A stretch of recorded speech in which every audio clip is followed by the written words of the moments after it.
Some of us learn lessons by being told, and some of us learn lessons by experiencing. And I'm the latter, more so, more often than not, and I wish it wasn't that way. Life would be easier if I could just learn by hearing instead of by doing, you know.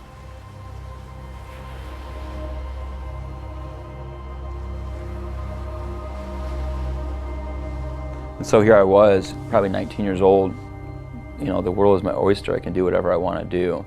And something inside me was saying, there's more. You know, there's more, there's more. There's something deeper, there's something more lasting. And even there's something more exciting. I remember actually being at a party one night and thinking, I want to go home so that I can get up tomorrow and go to church. I remember feeling like, why am I thinking that way right now? I got this girl inside, I'm pretty sure she wants to hook up. There's like a cooler full of super ice cold, just delicious beers waiting for me over here. And I'm like, but actually, I actually want to go to church tomorrow. And it wasn't about like going to church and being religious. It was like, there was something else I wanted, you know? This idea of being connected to the divine, being connected to the creator of the universe. I had tasted that before, but I felt even beyond what I had experienced, there was something bigger, there was something more.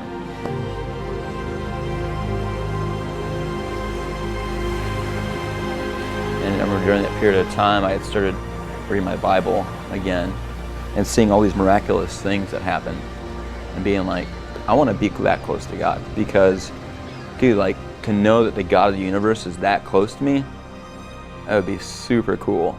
I want that. Yeah, the film The Heart of Man that I act in, there's this scene where the prodigal is about to walk off this cliff. The guy's like totally blinded. We've all been there. We just have no idea what we're about to walk into.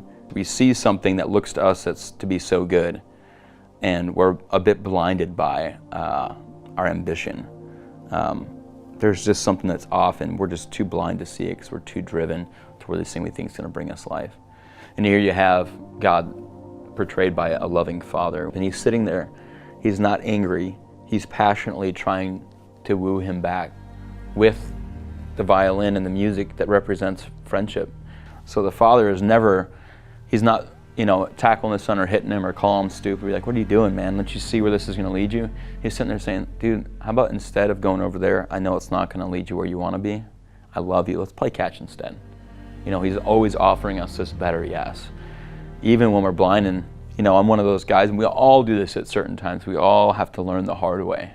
We walk off the cliff, and it's not till later on we realize that actually wasn't what I wanted. And the father's sitting there saying, come sit with me. I can show you what it is you actually want.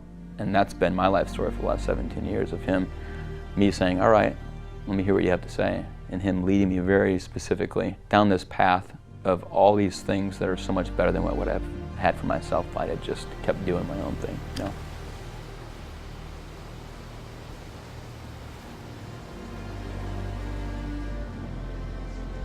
Jesus is not even the slightest amount intimidated by our questions or our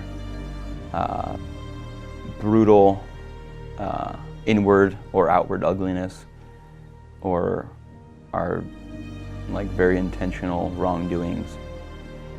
Yeah, he's bigger than all that stuff. I now realize just how much he loves who I am and doesn't love me based on what I do. And that changes everything.